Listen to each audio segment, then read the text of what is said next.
Welcome to Overtime. I'm your host, Nick Messer, where we don't just report it, we live it, and that's what we're going to try to bring to you here in the future.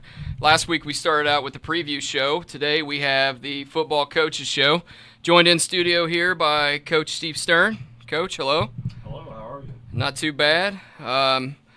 We'll just dig right in. We got 20 minutes here, Coach, so let's start with big win. Yeah, it was a good win. It was the first game. You're as much concerned about yourself and your kids as you are the opponent. There's always unknowns on both sides. So you have an idea. You think you have an idea of what they're going to do scheme-wise. Everybody's in the same boat. But you also have some concerns about how certain kids are going to react when the lights are on, scoreboard is going. We had a great crowd, but it was a good start for us. I thought we scored the first time. I think there was a minute gone in the game. It was hard early, and I don't know if the IHSAA finds us for talking about officials, but I'll walk gently here. I'll allow it here on Overtime. You're good. But I will say, I'm not going to say good or bad, but they affected our rhythm, I thought, early. Everybody's rhythm. It was real choppy. It took a longer period of time to administer penalties. Yeah, and in their defense, it's getting harder, and you know this. It's getting harder and harder for people to want to even officiate. Correct. Not just youth sports, but IHSAA is having a huge shortage to where they even team up with schools to get officials. And so, you get a hodgepodge of a crew that hasn't worked together, and that's what happens. You get late calls, poor calls, missed calls, out of position. And I know that's something they do have to work on. I'll side with you there. They got to get better at that. But all in all, it was a good start of the year. We came out knowing things or confirming things that we thought. We learned some new things about players. But all in all, I was proud of our kids. We stayed consistent throughout the game. We didn't have any lulls. We didn't do anything careless. We had one turnover, but in all the statistical categories, it was a win. I think of our 20 goals, we hit 17 of them. Our big 3 goals, we were 2 out of 3. And the fumble on both of those really is what prevented it from being 3 of 3. But individually, we had several people. I think we had 6 people score touchdowns. We had several people carry the ball, several receiving targets. Guys that stand out to you, Corbin Thackeray had a great night. Matthew had a good night. He was 9 of 11, or he's 7 of 9. But had a good night, was efficient, threw it to the right guy at the right time. Defensively, so Coach McKinney's maiden voyage, his debut as our defensive coordinator, and he goes and gives up a total of, we had him at 13 yards, no first downs. It's really hard to complain about that. So it's a good place to go from, but we have a new challenge this week. Yeah, let's stay on the positives before we get on the, I don't want to say negatives, but before we start talking game plan, the Eastern Hancock, Civil War game, South Decatur, that score was 61-0. But let's get into Corbin Thackeray. I mean, those all-purpose yards, pretty impressive. Pretty impressive, and his return yards. I mean, Correct. Even go back last year, his ability just seems like he's matured in his ability to see that field and be patient and wait for it. I know one of them, he's on the the north side, and he's all the way on the opposite side there on the south side, and he's down the sideline. So just his ability to stay patient. I mean, are you seeing that in practice, that growth? I think it comes with maturity and experience. When they're young, man, they just want to go fast. And if fast is good, faster would be better. Well, that's not true when you're carrying the ball. Learn how to read defenders, learn how to read your blocks, and take advantage of them. So I feel like his experience certainly helps. So I see him growing, but I've said to people from a recruiting standpoint, he is an impactful player in every phase. Obviously you think about offense, defense. He is an eraser back there defensively as a safety. If something breaks out clean, he's good enough to tackle it and clean it up. Offensively, obviously he has statistics, but to have a punt return for a touchdown in any game is impressive. To have 2 of them is very, very impressive, and he almost broke the opening kickoff. He was probably one wrong decision that prevented that, but he's an impactful player. So I look at our all-purpose yards for the night. Corbin had 276 yards of all-purpose. Our next guy had 60. So I think that says it all. It's also nice to see, looking at the stats here, Hunter Meister growing. I know he frustrated in years past. He's coming into this year. It looks like he's matured, and then you have Parmer on the line that's just turning out to be a beast. Yeah, we feel like we got a good idea what Charlie's going to be. Even though Charlie's a sophomore, he's very consistent. You can predict how he's going to handle things. He's going to see a lot more schemes this year. Last year with Caden up there with him, it was harder to pick on one since there were two of them. And we're working really hard to make sure we've got a partner up there for Charlie so people can't just focus on him. Hunter Meister, I think it started in the weight room for him. Physically has really matured, and I mean he's a good-looking player, runs well, and we've talked about offensively, he might be our best deep threat. He runs deep routes, he catches deep balls very well, and you go, well, how hard can it be? Well, apparently it's harder than what we remember back when we were kids, but he makes it look very easy. He's effective, and I think people underestimate how well he can run because he gets down the field on people pretty quick, and it seems like it surprises him. So very, very happy with Hunter. And you look at our captains again. So it's our three captains are Corbin, Charlie, and also Hunter. So more evidence that our young guys did a nice job picking three really good captains.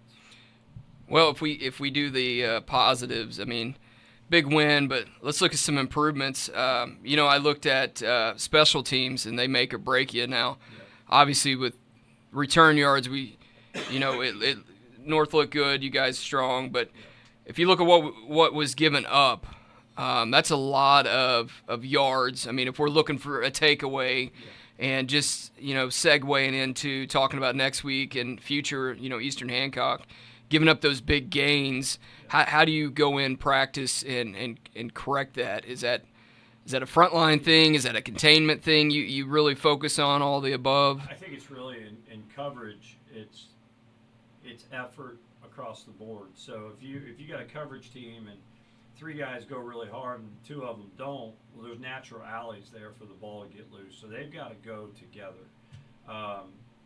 Just because one guy's fresh and runs really hard, that can be as problematic as anything else, especially if he doesn't ultimately make the play. The best thing from it is we've got film evidence, and based upon that, we've got coaching points. Now we can point it out because a lot of adults struggle with it, but young people really do. That what we as adults see them do or don't do is very, very clear. I don't think young people feel that they did what we said they did. So now we can show them. This is you in relationship to your teammates. This has got to get better, and it's a great teaching tool. And you think about technology. High school sports have gotten better. So much of it is related to technology. Our ability to show them. They're all walking around with their phones on them, and they can see it in their hands. If I want to send the entire team or one player or a group of players a set of plays, I can do it with a push of a button, and so that's awesome. And our guys do a good job of watching film, working to improve. One of the things we do in our Sunday staff meeting is we always develop areas to address. We break it down by positions. It's really influenced by the game we just played, and it's also influenced by the opponents coming up. Maybe they do something different that we did fine this week, but it's not going to be good enough next week. And we put that out in front of our players. We send it out on Sunday, so they're aware of what's coming and why it's coming. But again, our guys, we can make it all we want, but our guys have to buy into it and take it seriously and go, yep, that's something I've got to do better, and we do historically. Let's segue then. Let's start talking next week, and I don't want to look too far past that. We'll circle back and we'll talk about the new conference coming back again, or rebuild of the old conference, however you want to phrase it. But Eastern Hancock, quarterback last year, threw for over 2,000 yards. They're going to spread it out. They're talented. The first thing that jumps out at you is how well they run. If you look at them defensively, a real telling sign, when you look at their defensive starters and you have an awful lot of eligible numbers on the field. I think 9 of the 11 are skilled players. So you've got a defensive lineman wearing jersey number 2. If you're the guy that's got to block him that night, you've got some reservations because he's wearing number 2 for a reason, because he's an athlete. He's not just a big guy. The style in which they play encourages those guys to run, and they've got some freedoms in their scheme. They run a 3-3, so they're playing with 3 safeties, 2 corners, so 5 DBs total, and they really turn those inside 6 loose. I mean, it's like putting them in a mixing bowl, and everybody's going to go somewhere, just not sure where it's going to be yet. So that's an adjustment for guys. They run the scheme well. It's a new head coach. He was a defensive coordinator at Greenfield Central, so he brings this package with him that he's had success prior to. Now it's just a matter of plugging really good athletes into it. You look at him offensively, the quarterback's good, 4-year starter, so he's got some poise. He has, I would say the term moxie. Sometimes he can take a bad play and still make it successful. He doesn't get rattled because he's got experience. He's been there. He obviously commands their offense. He understands it. And it hasn't changed a whole lot. Some of the people have, but he's been a constant at quarterback, and he's as likely to throw it short as he is throw it deep. But his new twist this year is his ability to run the ball. I say ability. Probably his willingness to run the ball is being better utilized this year. You put him in the backfield with the Cuba kid, and that kid's a dude. He might be the best running back we see all year. It's a combination. He's big, fast, and strong. He's got it all, and he runs well. As he's gotten older. When he started out, he looked like a track guy running the football. Like, he could run in a straight line really fast. And if you put somebody in front of him, he was going to struggle. But as he's developed as a runner, he's become more elusive. They graduated a few offensive linemen, and they just retooled. They just plugged new guys in. These guys look better. Their offensive linemen don't look like the prototypical small rural school, high school offensive line. These kids are tall, they're long, they're lean. But you look at the roster, and they're 240 to 250, but boy, they don't look it. They're put together well, and they're pretty mobile. I would say these guys are more mobile on the line of scrimmage than they were a year ago. So, with all that being said, that's enough to handle. But then you go to special teams, and they are, I guess, what they call in the riverboat gambler. That's what it looks like. They're going to take a risk. They don't mind faking it. Every time you kick the ball, they're going to try to block it. So you better address special teams too, or the 3 phases of the game. If you're not careful, last week they received the kickoff, took it to the house. So all of a sudden they're up 7 points before you can bat an eye. Nobody's sweating yet. So they're super talented, and it's at their place, and they will have all the confidence in the world. Yeah, but it's also a game where you hate to be cliche, but fundamentals is going to win it. Take care of the ball and fundamentals. Stand low, keep your block, hold your guy, contain, all the things that you've been prepping since June, July, the trenches of the heat. The objectives and the winning keys really don't change that much. Opening college weekend, here it comes, and you're going to hear those guys talk pregame. Got to win the line of scrimmage. Well, everybody's got to win the line of scrimmage. Hard to win a game if you don't have control of that. You got to maintain. You got block and tackle. That's certainly a part of it. And the same things were a key last week. The difference for us is going to be the margin of error shrank dramatically. In a close game, in a pick'em game, the margin's not very much. So you can't do things that's going to beat yourself. I tell our kids all the time, and they hate listening to it, but you can't beat yourself while you're trying to beat them. You just end up a loser. So turnovers, penalties, lack of execution, those little things will really add up. So for us, I told Coach McKinney, we're going to do our best to be your best defense because they're a handful.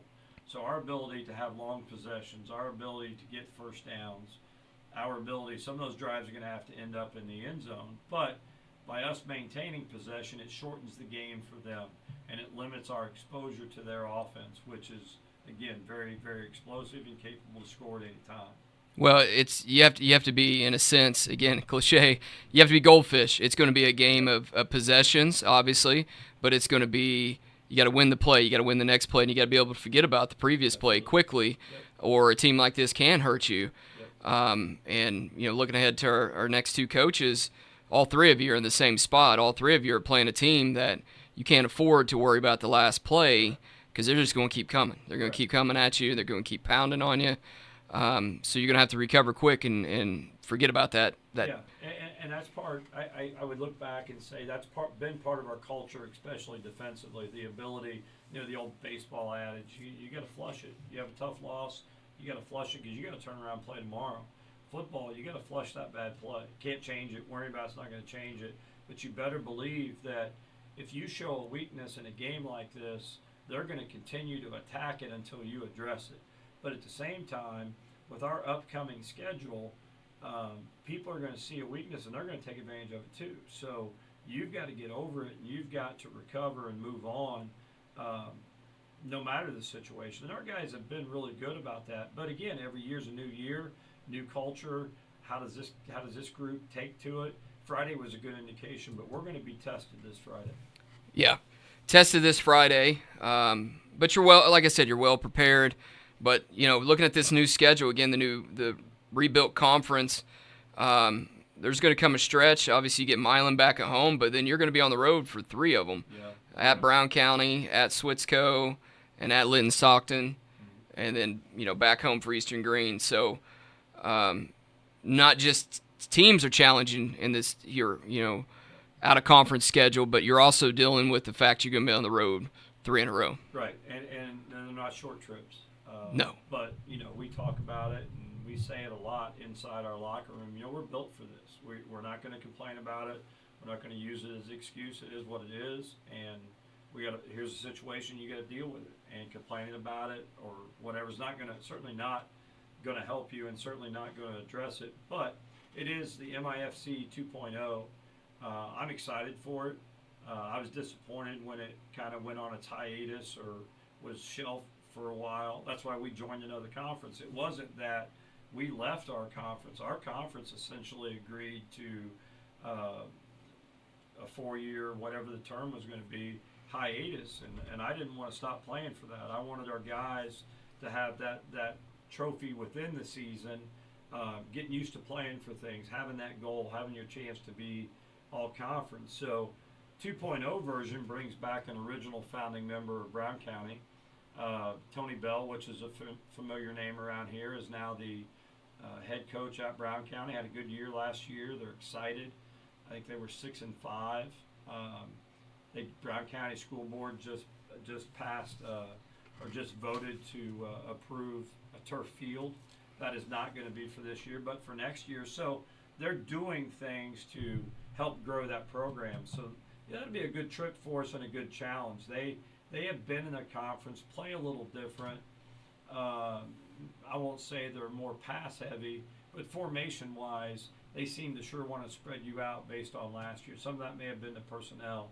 And then in the fall of 27, Trinity Lutheran has already verbally committed to join us, which then gets us to 7, which I think is ideal. Trinity Lutheran's rebuilding their program. This year begins year 1 of a 2-year stint at JV.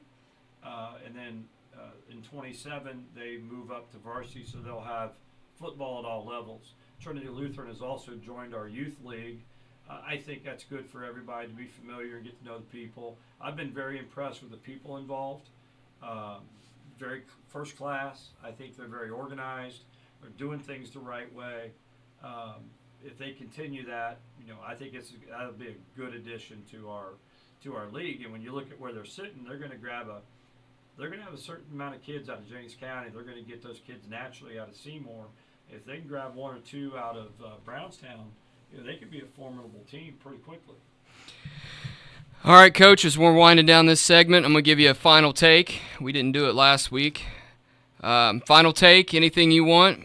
Floor is yours. Yeah, I would say thank you to all that came out last week. It was a fun atmosphere. It was because of very few home games, we had to put our junior high recognition and our youth recognition on the same night.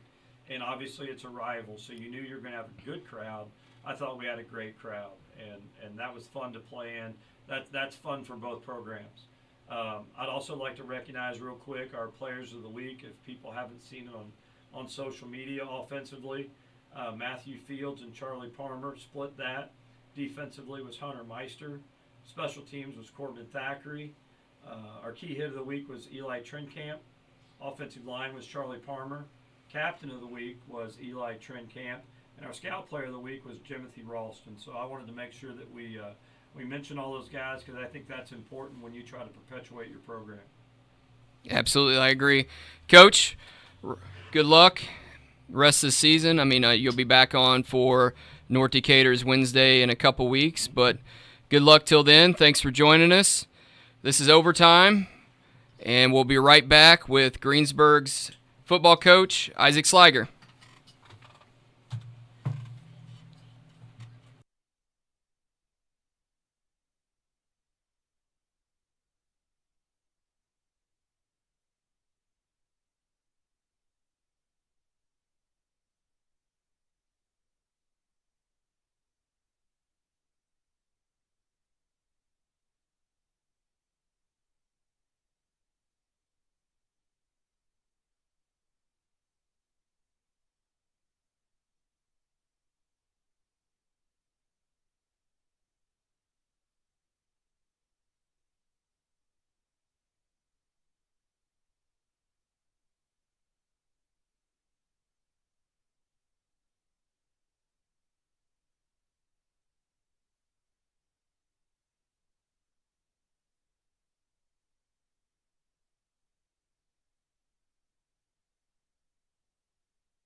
Welcome back to Overtime. Joined here by head coach Isaac Sliger.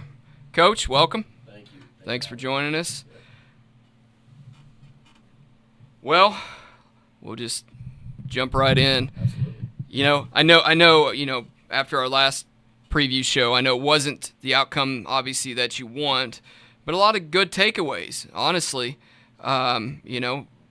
Lots of improvements, the film I watched. So let's just start with positives. Yeah. Let's go with the start of the game. start out the game with a 15-play opening drive for a score, and but that was probably over the last 3 years some of the best football that we've played for 2.5 quarters. Yeah, absolutely. And I think we're at a spot for us where being able to build off of moments like that, and we had a fantastic crowd on Friday night. A lot of people were talking about just how they haven't seen a crowd that big in years. There's always been support, but between obviously the pirate ship and everything else, yeah, let's just pause to appreciate. I will say that is a fantastic just setup, field, scoreboard, pirate ship. Oh, yeah. I mean, it's really rocking. I mean, seriously, it's a fab. I mean, it almost looks like a NAIA D3. You know what I mean? Like it's putting off those vibes, which. Our facilities are incredible. Like I think I said last time, even I'd put ours on par with East Central, and just when you look at everything else in the conference, we're in the top tier, and that's a credit to our administrators, it's a credit to our school board, it's a credit to our community for willing to put that towards our kids. But our fans were fantastic. They stayed through to the end. They continuously supported our kids. Again, outside of that first drive, we had a few. I thought we had some really good moments defensively as well. I thought we were very physical throughout the game. I thought we played hard for 4 full quarters. Never saw any moment where our kids kind of gave up or threw in the towel, which is, again, what we've been preaching since day one. We've got to continue to fight till the whistle blows, and just, again, kind of reiterate what that means from a culture standpoint for us as we kind of rebuild that. Yeah, and it was really in obviously I wasn't there, but in watching it before here, it's really the tale of two halves. At halftime, 14-7, even going into the third quarter, it's still okay. How do you bounce back? Like, what's the next steps to keep that momentum? Yeah. So again, kind of going back to that, for 2.5 quarters, that's probably some of the best football we've played, in 3 years. And when you look at a 3-year time span, that's basically for every kid on our roster. Out of our senior group, there was really only a couple out of that group that played as freshmen even. So you're talking about an entire roster almost that, is trying to learn this process again. And, when we went into halftime, just understanding that it's a one-possession game, and, we haven't been in this spot before. It's okay. We've got to continue to be resilient. We're going to see a lot of things happen that aren't going to go our way, but we've got to continue to battle through the punches just like a boxing match, and then find a way to, again, get into that final round and try to come out on top. And I think for us, it starts back to reiterating that first drive and continuing that over the course of 4 full quarters. I think we surprised ourselves a little bit, just because, again, that hasn't really happened before for us. And then being able to do that so early with the understanding of, as that third quarter and fourth quarter hits, like our style of football, we want to wear you out and get to the fourth. We want to bring violence and physicality for 4 full quarters, and we know when we get you to the fourth quarter, like that's our knockout punch. Between the tackles, we're going to continue to be violent, and we're going to wear you down to make it to where early on it may be 3, 4, 5 to carry. That's when we start turning into 5, 6, 7, and then really be able to punch it open at the end. Obviously, again, that's that learning phase, and you go through certain things in the summer with your scrimmages, but it's never the same, obviously, because you're not actually getting those real live right. Runs, with everything that's in play with that. But for us, it's just continuing to build off of it, continue to preach the good habits that we had. We pursued the football, I thought, relatively well. I thought we got teams into 3rd and long situations a lot, and even a couple 4th and long situations. The part that we've got to now capitalize off of and be able to build from is, when it's 4th and 8, we can't give up the deep ball. We've got to keep them out of the sticks. We've got to just get off the field. Offensively, when we're in moments where it's 3rd and short, 4th and short, continue to punch those chains. We operated a clip. I think we had 59% 3rd down conversion. Not where we really wanted. We wanted a little bit higher than that. Thought we picked up all of our 4th down conversions really well, but our special teams is the other piece that we've got to pick up a little bit on. When we went into week 1, just as everyone else, we kind of, again, reiterate, it generally comes down to the battle of special teams, turnovers, and penalties. And when you look at us from a special teams standpoint, who's going to ultimately win the field position battle? I thought we had some really good moments on kick return. Carson Kilgore ended up taking one back to the house for us. They were right outside of halftime. Right after they scored to put it 2-possession, we responded right out the gate. And still made it a 1-possession game. I thought we had really good field position for the most part, except for once they started kicking to the corner on us, and we ended up having a couple that ended up going out the gate. So we were starting at the 20. A little too much Pat McAfee, little well, and then, coffin corner going on, yeah. And then on the flip side, though, our kickoff coverage, I think their average starting point was around the 40, 45. So even at that point, we're obviously at a disadvantage. So, going back to those 4th and 8s, when they're at the, when they're at the plus 45 or even the plus 40, and they're able to ultimately go for it there, it's a lot different. If they're back in their own territory at the 35-40, we're probably getting a punt on 4th down. So being able to win that field position a little bit better. Penalties I thought we were okay with.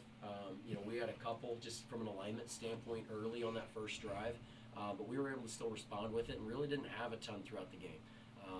We've again preached and reiterated that we've got to stay ahead of the sticks. That really wasn't our issue. Our issue kind of came from sacks, which kind of came down to 2 things. One, our running backs need to make sure that they're consistently aligned correctly with our calls, and then our quarterback's got to be able to get the ball out on time. Those are little mistakes that I thought we improved on as the game did progress. But again, for us to operate ahead of the sticks, that's what it's going to take for us. Turnover-wise, we again split. Defensively, we had 2 interceptions and a forced fumble. Offensively, again, we had a fumble, and I believe 1 interception. But it's one of those things for us to have success early in this year, we've got to be able to win those 3 things. And us now, kind of even reiterating what Coach Stirn was saying, we've got the film on it. We've got a very young and experienced team. And for them to understand from a football IQ standpoint what we actually mean off of these things, the technology piece really is a crucial tool for that.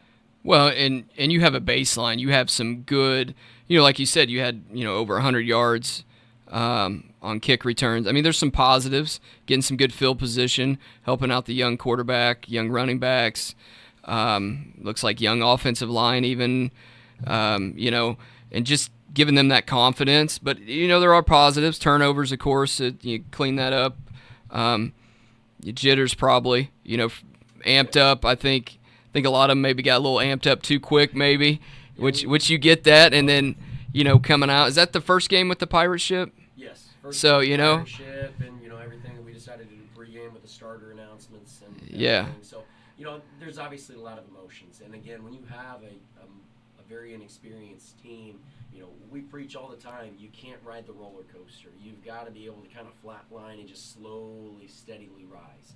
The highs can't get too high, the lows can't get too low. And again, as we continue to get experience over the next several weeks, that's where that ultimately comes into play, and we'll be able to respond better in those moments. Yeah, I mean, going to highlight some players here for you if you want to add some in.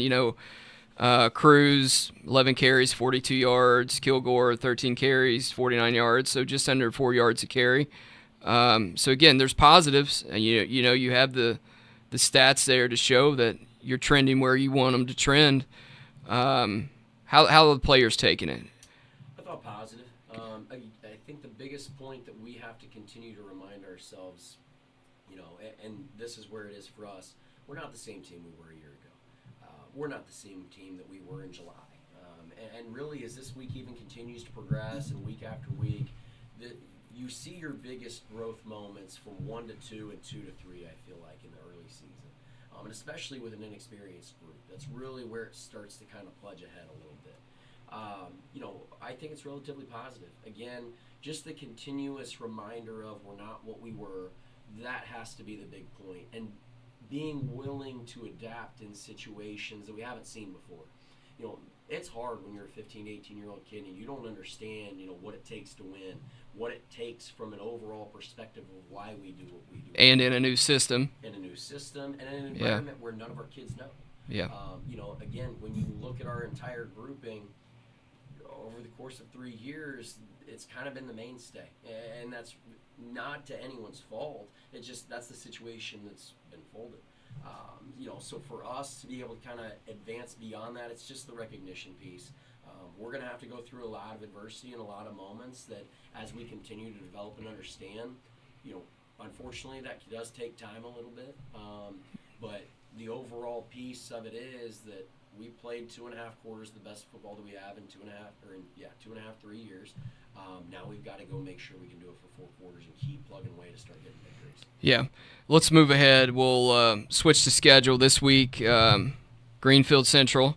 Now, Greenfield, of course, Decatur County ties. Yep.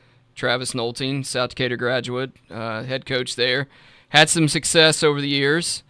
I would argue they're down this year compared to last year, but that may just be me. But I don't think they're as quick, maybe is the right word, but I think for that, first off, I want to make sure and reiterate that, Travis Nolting's done an amazing job. yeah, absolutely. Yeah. With what Greenfield has historically been as a program, and since he's gotten there, what he's done in the time frame is absolutely remarkable. I've got a tremendous amount of respect for what Travis has done, and they're a part of our youth league also. So Yeah. But it's one of those things I think for them where they've lost some kids because of the whole transfer rules. They lost some kids to Eastern Hancock when their D coordinator ended up ultimately taking the head coaching job there.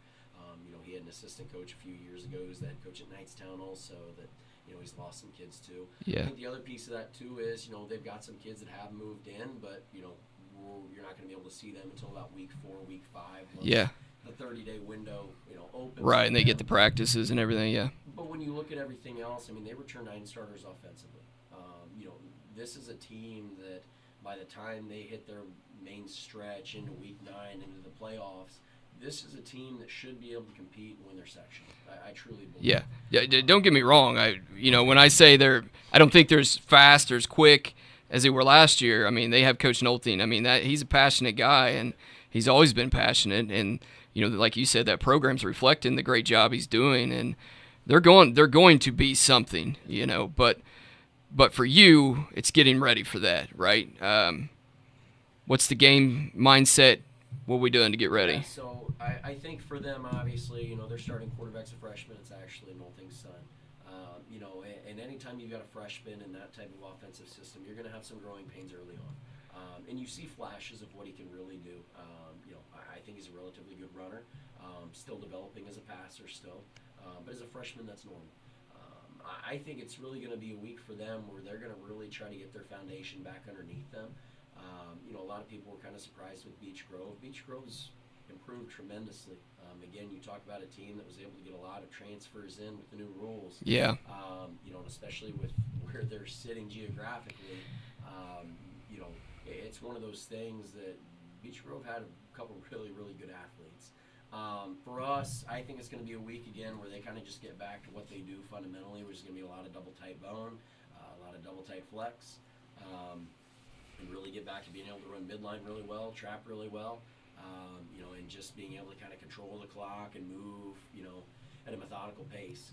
I think for us defensively, we've obviously got to be able to tackle the dive and got to be able to shut down the quarterback. If we're not able to shut down the dive, then that turns into a long night and we go against a triple option offense. Yeah, and I do not. So those of you at home listening, I don't have the stat pulled up, but if I was to guess, their time of possession over the last 3 years, it's got to be insane compared, especially in their victories, because that offense it's methodical. So you're going to have to. When it starts really rolling. Yeah. Again, when you kind of sit there, even at a clip, from us last week, that first opening possession was 9 minutes for us. When you as an offense are able to just continue to churn out 3-4 yards, 3-4 yards, 3-4 yards, in today's age of football, that freaks a lot of guys out. You see a lot of these up-tempo guys, from an offensive standpoint, who just want to run and gun and go. And when you hold 9 minutes, 10 minutes off the clock, that some of these methodical teams want to be, including us, it kind of puts them in a rush. It puts a little bit extra pressure on some of those teams that want to really try to go. It's kind of dangerous, though, if you think about it, because you're putting all the trust into your offense, into your quarterback, because, like you said, 2-3 yards a carry, you're getting in third and shorts a lot. It's a lot of you have to have a lot of confidence in that quarterback, that you're going to convert that third down.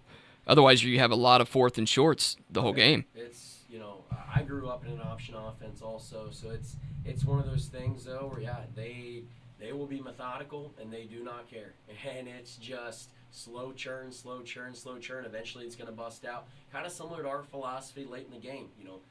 As the game progresses down the stretch, that 3-4 yard ends up turning out to be a 5 or 6, and we're eventually going to break one. But it's one of those that they just stay on schedule. They continue to churn away, and for us, we've got to find a way to be able to shut that and get them off schedule. Offensively, again, we've got to be able to reiterate the same, and we've got to be able to win a time of possession battle. And when you go against that type of offense, we can't get in a rush either. We're going to stay at our slow pace, be methodical, get us our 4 yards at a carry, and let's just continue to pludge away. It's going to be one of those things that really is going to come down to field position again, especially when you're looking at those types of offenses. And it's going to be, again, come down to, the mistake piece, whether it's, again, penalties of who gets behind the sticks, whether it's a turnover game. They put the ball on the ground 7 times last week. I think they recovered 5 of them, so they lost 2. But still, at any point that, you're still losing yards on any of those. So we've got to be able to find ways to get creative defensively with that. We've got to be able to shut that down and force them into 3rd and long situations. Offensively, we've got to do a better job blocking on the perimeter. We're going to see another 4-3 box this week that is a lot more aggressive, I would even say, than what we saw last week. So, number one, we've got to continue to just mainstay what our rules are and stick to that. We've got to do a better job blocking on the perimeter with our jet game, with our screen game. We had some stuff that, unfortunately, we weren't able to do very well because we struggled in space last week. For us to be able to outsource and, be able to maneuver past a 10-man, 9-man box, we've got to be able to have some other outlets with that. And, again, as I thought we've done a pretty good job so far this week of, having that as a focal point for us. Hopefully that continues and we're able to see results with that on Friday. Do you go 6-man front to prepare? For us, it's one of those that we will. Are you talking for us? Yeah, just practice. Yeah, I mean, so, in practice, you loading that up just to get used to that pressure, or so what's your? We've got guys that will stunt every play. They'll send 1, they'll send 2, they'll stunt off it as well. We put a lot on our quarterback to make sure that he gets us out of bad plays and into good situations. So he comes in every morning, at 7 with a list that we kind of go through and we talk about from the prior practice and obviously moving forward. And, it's one of those things, though, that a lot of that's on him, that he continues to get reps with throughout the week. So we try to throw as much out of him as possible, even if it's some stuff that we may or may not that they've shown in the past that, he's still going to be prepped for. From the opposite side of it, obviously, again, replicating a triple option offense is not easy, with Right. your scout team. And, trying to have that. Yeah, freshmen aren't going to pull that one off. Not in a lot of situations, no. But our kids have done a really good job trying with it, I will say that. But, it's one of those things that we just, again, we try to make sure that they're prepped for as much as possible. You're never able to ultimately go through every possible situation, obviously. But we load up as much as we can for them. All right, Coach. Final take. What do you got? Anything you want? Your final take. Mike's yours. I just want to reiterate again to our community, how special it was for our kids, for our program to be able to look up and see how many, people were out there supporting our kids.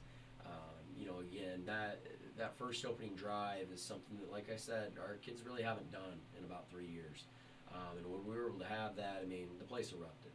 You could see it. Fans, were going nuts. Our kids were, you saw the pride and joy that kind of came, and a little bit of relief too that, hey, we can do this.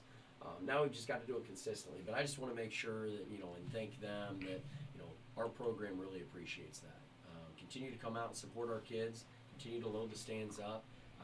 Come out Friday night at 7 o'clock and just, we'll continue to pludge away. And, eventually we're going to get this thing rolling. Doesn't happen overnight. We tell our kids day by day, just continue to get better, and eventually we're going to get this thing going again. So. Yep.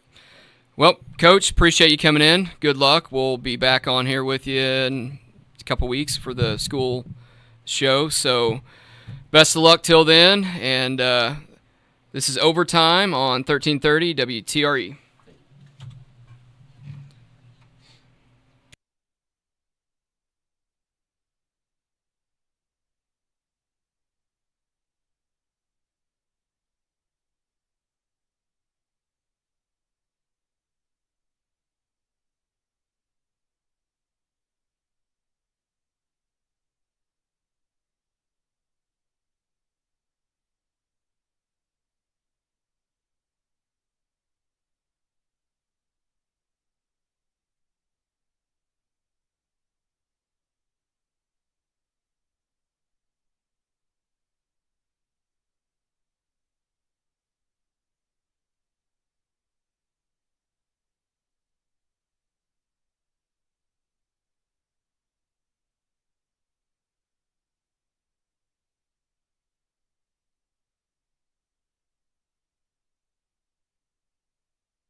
All right, welcome back to Overtime. We're joined in studio by South Decatur's Coach Rodney Martin. Coach, welcome.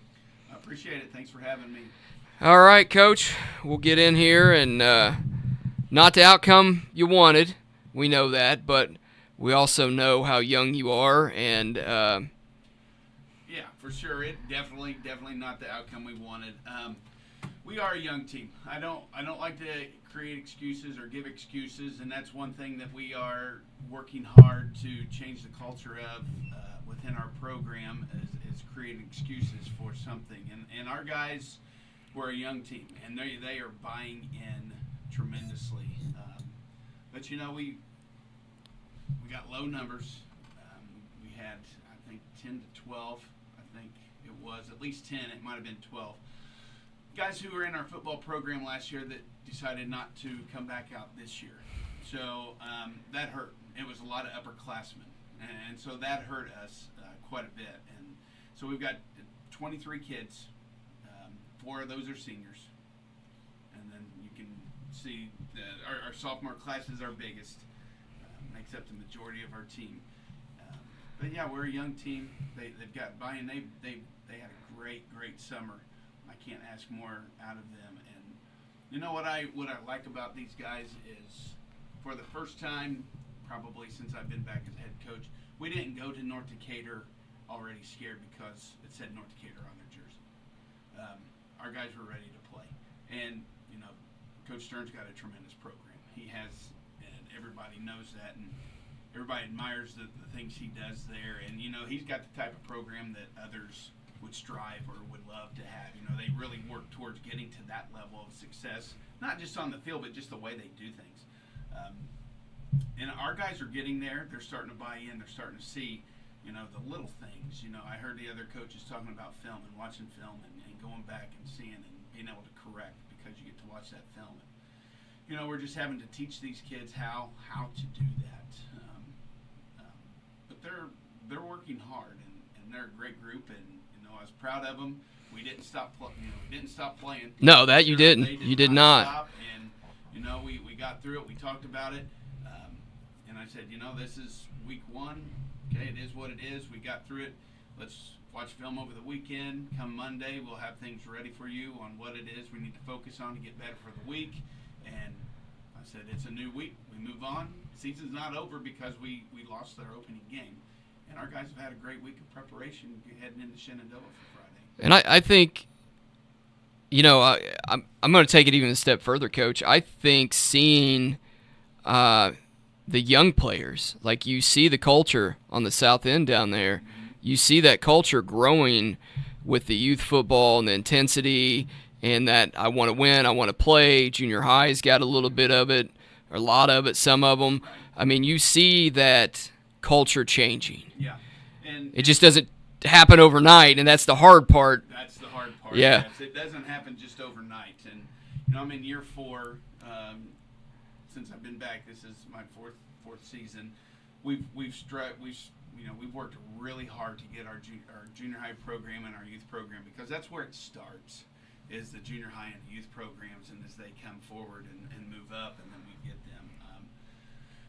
We've had success. Our junior high team right now, they got Brown County tomorrow night, but they're 2-0. Our youth league, those teams are doing well. They're competing every week and doing a tremendous job. And I've got some great coaches at every level that are doing it for the right reasons. A lot of South Decatur guys that have come back and that are helping out. And so that's a good thing. But it doesn't happen overnight. But we're starting to see those guys get older and move into the high school. And I think you look at, like I said, we started 6 sophomores and 2 freshmen the other night, and they didn't back down one bit. No, and you see that, and because you see that around town, right? You're in Westport shopping, whatever, and it's a youth game week, because most of those kids don't take that jersey off all week. I mean, they're pumped on Monday. Yeah. Come Thursday, they need a long nap to get ready for for the Saturday game. These kids, they've got a lot of excitement for it, and it's football season, and they, it seemed like it had been that way a long time ago. And, It was. For whatever reasons, things happen, things change, people come and go, and we kind of lost that, but we're starting to get that back a little bit. Yeah. Yeah, I'm kind of biased, but it is nice to see down there. It's nice to see that buy-in again of not just football, but of school culture. It's nice to see that buy-in. Look at the success our girls had last year in all their sports. Yeah. We're starting to see the buy-in and the culture and the kids. I don't know if it had to do with the COVID years, whatever, all of that, but it kind of, wiped us out a little bit. But you're starting to see our kids being more active. Our numbers are better and better and better every year. I know, like I said, at the high school level this year, we lost some for various reasons. But, you look at our junior high and then down into our youth, and even with some of our girls' teams and the numbers, we've got classes coming through. We're not a big school. Our enrollment has definitely dropped, but we're still seeing quite a few kids, younger kids, that are wanting to play and wanting to be involved, which is a good thing. Well, if your kids, we're living up to our motto. We don't live it, we don't report it, we live it. And Coach Stern's going to kill me for pointing this out, but if we look at stats, thinking back to last year and then last Friday's game as well, one area you do well against, is kickoff yards. I mean, you guys have notoriously returned the ball well. I mean, you're in good field position most games. Yeah, and I think we had one kickoff Friday, and we set it up okay. But on the flip side, it seems like we struggle. Kickoff we do well. We've got two really solid kickers this year. Caden Nash, and then he's a sophomore, and then a freshman kid by the name of Raylan Henson. We go from, we had McKinley Shook for 2 or 3 years in a row who could kick the ball out of the back of the end zone. And so, that's always a nice weapon to have when you don't have to necessarily worry about even covering the kick. I think you averaged right around 33, 34 yards a punt, I think is what it was, on punt as well. This was his first year punting, and so he did a very nice job with that. We got some things to work on there, being able to punt it directionally and, some things like that. But he's doing a nice job. Like I said, he's a sophomore too. And so our kicking game was okay. We got a lot to work on with our special teams in terms of covering and things like that. But, we are strong at kicker and punter, though. That's for sure. Well, you know what? It's the Pat McAfee effect. Right. He gets a show and everybody's, I can kick and punt now, and I'll be. No, it's not. It's nice to give the special team some love. They need it too. Let's jump forward. Shenandoah. Home game. First home game of the year for us. Obviously, it's only week 2, so first home game. 7:30. It's a 7:30 start, not 7 o'clock. Yep. Let's say that again, Coach, for everybody listening to overtime. 7:30 start Friday night. Yes, 7:30. Just to because they've got a little bit of drive. We got to make that drive twice last year. We get up there and it rained us out Friday night. We had to turn around and drive back up Saturday morning. But it was a lightning delay or something, wasn't it? Yeah, I remember that. Yeah. But yes, 7:30 start Friday. Shenandoah, they bring a very large roster with very large individuals. They are a physically very big team. We're not. Our kids aren't backing down from that. We don't have a lot of numbers, but they're going to go out. They're going to compete. They've practiced well this week. They're going out. They believe we can win, and that's the first step. There is just they believe that we can win. But Shenandoah is going to be another formidable opponent. Like I said, their offensive line, defensive lines physically are pretty good size. They've got a tremendous quarterback who can sling it really well. And he's not afraid to tuck it and run. He's 6'2", about 185 pounds, so he's a pretty good-sized kid. But you don't see a lot of changes with Shenandoah. I mean, no, we haven't seen a lot of changes. They still come out. They still have the one receiver, number 88, who that's their number one target. They try to get him the ball no matter what. But they spread it out. They try to throw it around quite a bit, and then they will come into a couple of tight sets and try to run some types of gun, wing tee type things, but their bread and butter's definitely throwing. And wing tee's the worst. Who came up with it? It's hard to prepare for because if you don't, we preach, read your keys, read your keys, read your keys. And, when you get a kid who is never coming off the field because they're on offense, defense, special teams, there's going to come a point in time in the game where all of a sudden they're getting tired and they just stop reading their keys, and then that's when. That's what Coach Sliger and I were just talking about, keeping your head in there and doing what you're supposed to do, and they wear you down. They're methodical. But you know what you're getting. I mean, Shenandoah hasn't changed their scheme in a while. They've stayed the same. Yep. And not that it makes it easier to prepare, but I guess it's nice you're not going up against some shotgun 4 wide, right. Spreading you thin, and then you are really getting wore down in the first quarter, not the third quarter. Mm-hmm. So. And,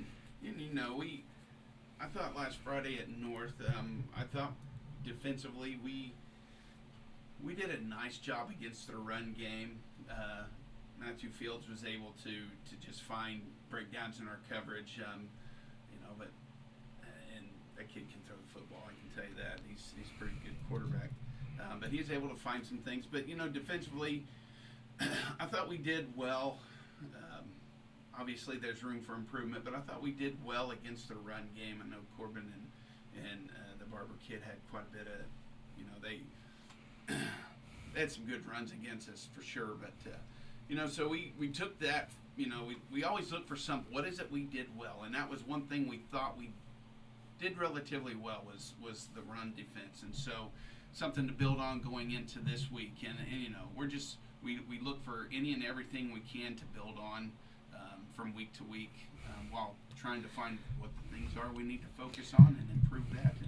And our kids are doing a great job. And 23 strong is what we're at. And I would take those 23 every single day.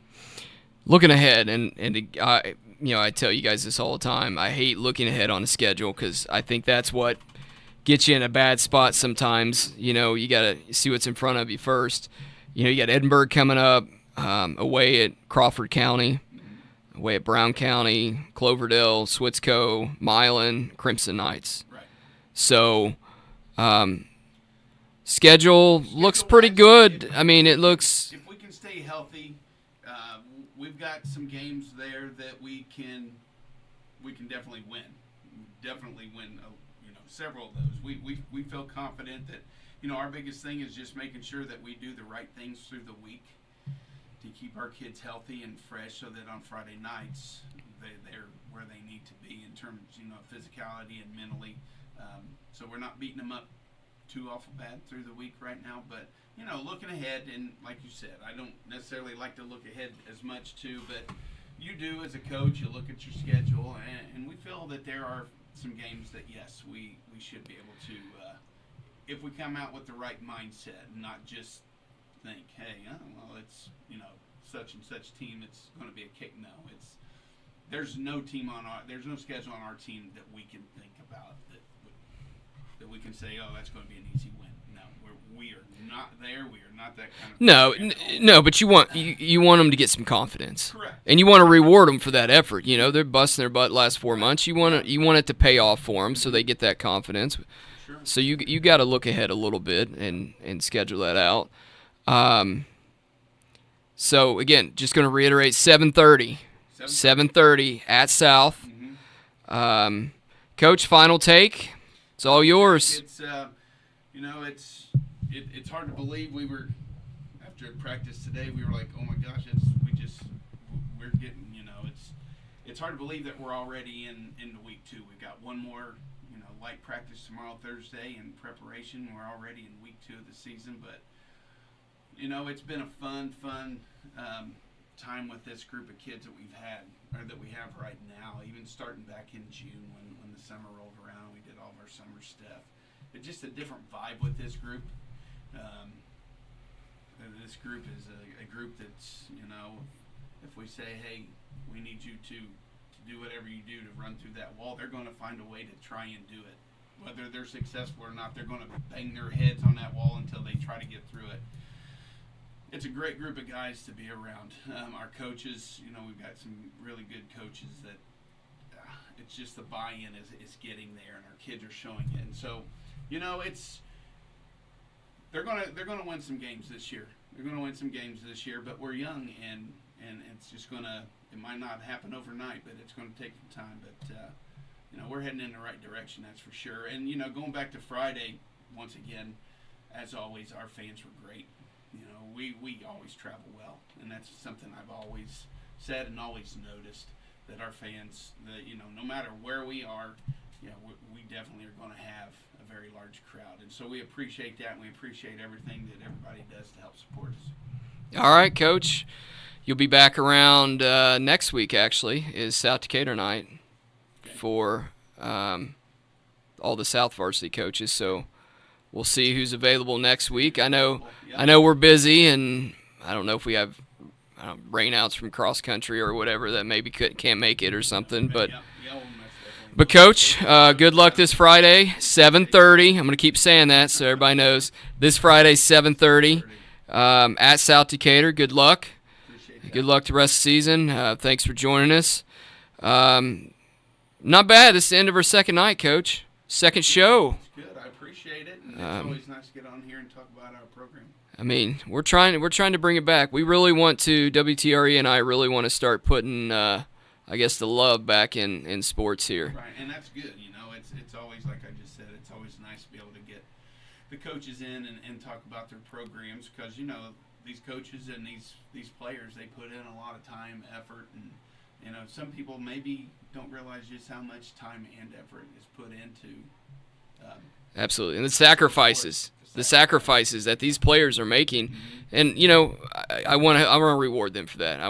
And our goal is to start bringing them in as we progress. So if you guys are out there, you can jump on WTRE.com or WTREradio.com YouTube channel. You can watch us, you can listen to us, help us build up these three great schools and reward these athletes for all their sacrifices. And we'll see you same time, same place, next Wednesday. This has been Overtime. I'm your host, Nick Messer.